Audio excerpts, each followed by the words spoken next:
Hello guys, it is Danit here. I hope you like our content. Don't forget to like and subscribe. Enjoy! My dog keeps staring towards the woods in my backyard. I soon found out why. Living with my parents in their two-story house overlooking the busiest part of the city eventually became too much for me. The constant hustle and bustle, the neon lights, the cries of sirens echoing through the night. The decision to leave my parents' house was tough, but I wanted something quieter, something serene. So, I started saving up every penny for a down payment on a house in the suburbs. A little slice of peace and quiet, nestled on the outskirts of the loud and chaotic city.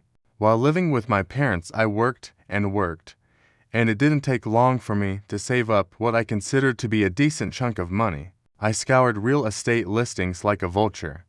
And there it was, a little one-story model home, sitting in a secluded subdivision. It was nestled against a dense forested wetland. It offered the seclusion I craved. I chose this house not only for its tranquility, but also for its location. Tucked away at the very back of the subdivision, on a street that had only recently been developed. Moving out of my parents' house was a whirlwind. It happened quickly, a blur of packing boxes and goodbye hugs. Before I knew it, I was standing at the threshold of my new home, anticipation and hope swirling within me. The quiet suburban life I had wanted was finally here. As days turned into weeks, I settled into the slower pace of suburban life, embracing the solitude that surrounded me. There were no more blaring sirens, no raucous city dwellers to disrupt the harmony of my days. In the stillness of everything I had wanted, I began to notice how lonely I was. I found solace in simple activities like riding my bike around the subdivision. It became a ritual, a desperate attempt to glimpse signs of life amidst the isolated streets. I would pedal for hours on my days off work, desperate for a hint of human presence, the sight of someone doing laundry, walking their dog, anything to remind me that I wasn't alone. One night as I rode my bike, I turned down my street. I rode my bike with careless abandon, my mind lost in a sea of thoughts, and then, it happened, a jolt that snapped me back to reality. My instincts kicked in, forcing me to slam on the brakes, narrowly avoiding a collision with a creature that darted out from a nearby bush. A dog, a tiny puppy, vulnerable and lost, standing in front of my bike, whining softly. I got off of my bike, my eyes locked with those of the trembling puppy. A barely audible chuckle escaped my lips as I asked the dog, half jokingly, where it had come from. Its response was a wagging tail and a shower of affection, as it began to lick my hands with unrestrained joy. Kneeling there on the pavement, I chuckled at this unexpected encounter, wondering if the pup had strayed from a nearby home. It had no collar, so I made a choice to bring the pup home, if only for the night. The puppy followed me with trust, his tiny paws patting gently alongside my bike as we made our way to my house. We made it to my home, and at a bath that consisted of wiping the little pup down, I watched as he pranced around my house, quickly making himself at home. The sausages from my fridge became his feast, and the sight of him devouring them brought a smile to my face. In that moment, surrounded by the warm presence of a living being, I didn't feel quite as lonely as I had before. The evening stretched out before us, and I reveled in the newfound comfort of having this little ball of fur curled up next to me on the couch. For the first time since moving to this house, there was a sense of ease, a thread of connection that wove itself between us. The next morning, I decided I would bring him to the vet to get him checked to make sure he was healthy. I grabbed the little puppy, put him into my car and made my way to the nearest vet's office. Inside the sterile walls of the vet's office, I explained how I had found him on the side of the road. The vet gave me a look as if she wasn't surprised by what I told her. She informed me that it was not uncommon, that many people come here who find animals who were abandoned or neglected.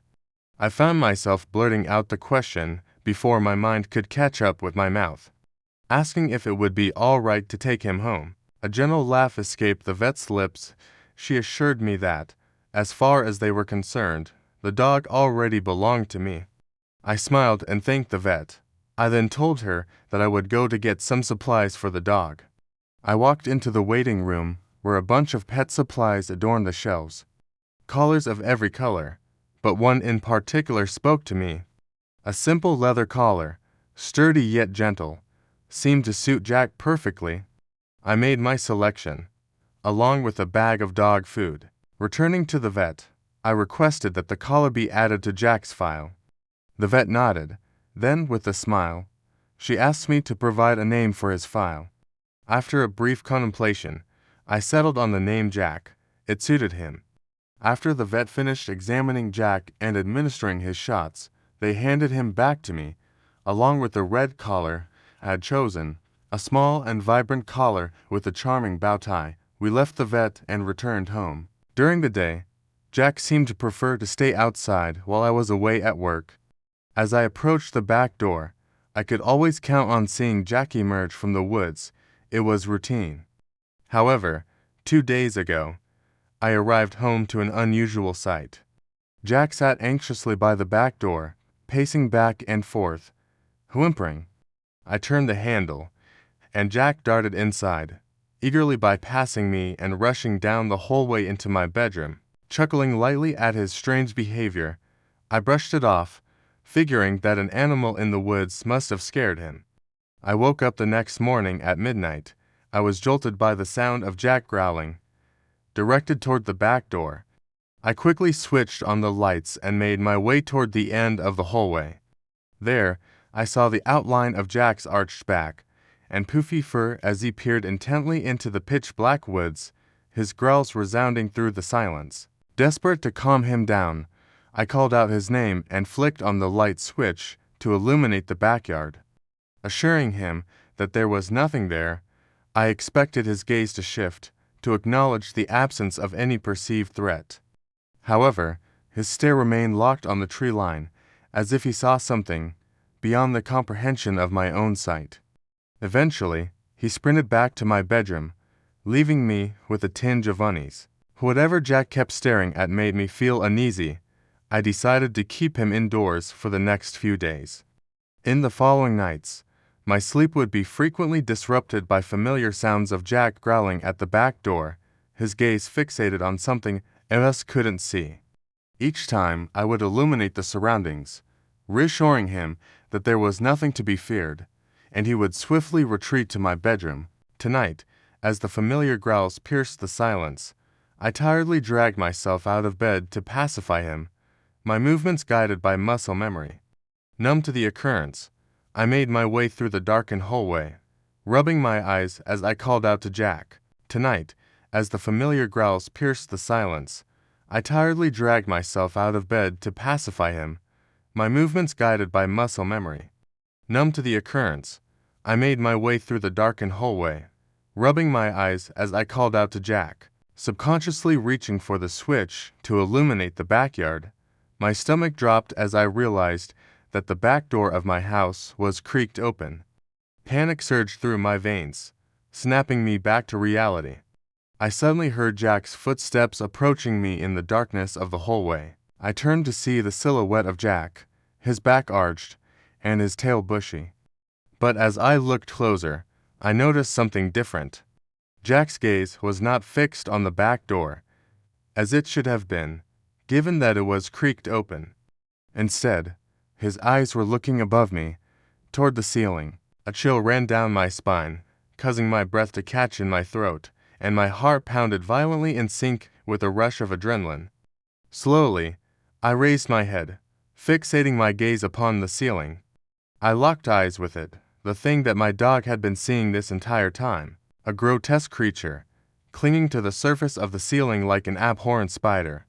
Its contorted limbs twisted in unnatural ways, its black eyes menacingly locked with mine, transfixing me in terror. The creature seemed to defy all laws of nature, and a suffocating fear gripped me. Jack's low growl escalated into a series of barks, echoing through the house. The creature, who had been fixated on me, suddenly redirected its attention towards Jack. It contorted its head to the side, as if it were studying my dog intently. In an instant, without any warning, the thing lunged toward Jack. It somehow didn't make a sound. Its elongated arms wrapped around Jack effortlessly, as if he weighed nothing at all. The creature sprinted towards the back door, still clutching Jack tightly, vanishing into the tree line of my backyard. Terrified, I ran to my neighbor's house. My pulse throbbed intensely in my ears as I begged them to call the police. A gnawing realization settled within me, though, that no matter how I tried to explain what had just happened, the authorities wouldn't be able to do a thing. The police arrived. Their presence was largely ceremonial, a mere procedural exercise. The nature of my encounter defied logical explanation. They saw the fear in my eyes? Yes, but they couldn't do much except offer me empty reassurance. They came, they looked around, and they left. What else could they do? So now, here I am, back at my parents' house. I have no idea how to explain to them what happened. They wouldn't understand. They'd think I've finally lost my mind. I can't even imagine moving back out anytime soon. Maybe someday I'll find the courage to share my story with them. Until then, I'm stuck in this limbo, living in the shadow of unspeakable horror, afraid of what lies on the other side of that door. As I sit here, typing these words, a horrifying realization dawns upon me that my beloved dog was simply prey. Each time I found my dog staring towards the backyard, I remained oblivious to the imminent danger lurking just beyond the trees. Unbeknownst to me, a predator, propelled by hunger, viewed my unsuspecting pet as an opportune meal, a chance to satiate its insatiable hunger. The end.